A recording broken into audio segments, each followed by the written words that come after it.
যে আজকের দিনটার জন্য রাসূল আকরাম সাল্লাল্লাহু আলাইহি ওয়াসাল্লাম বলেছেন লিসাইম ফারহাতান, সিয়াম পালনকারী ব্যক্তিদের জন্য দুটি আনন্দের বিষয় আছে। একটা হচ্ছে ফারহাতুন ইনদা ফিতরি, অর্থাৎ ঈদুল ফিতরের দিনের আনন্দ, আর আরেকটা হচ্ছে ফারহাতুন ইনদা লিকাই রাব্বি,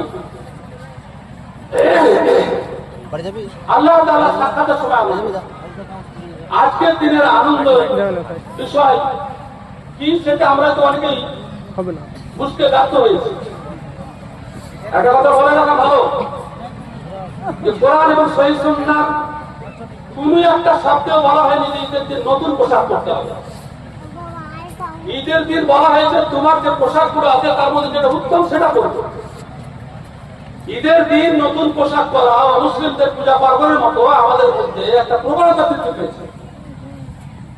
এমনকি ফরজ সালাত ত্যাগ করেও দোকানদার এবং খরিদ্দার সহ ঈদের দিনে কেনাকাটা ব্যস্ত।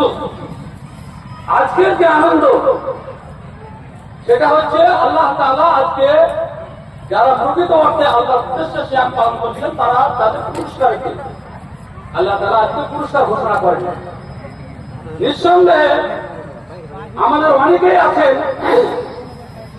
যেহেতু আল্লাহ রাব্বুল আলামিন নিজে বলেছেন যে আস-সাওমু লি ওয়া আনা আজজি বিহি, সিয়াম তো আমার জন্যই রাখা হয়, সেজন্য এর মজুরি আমি দিই।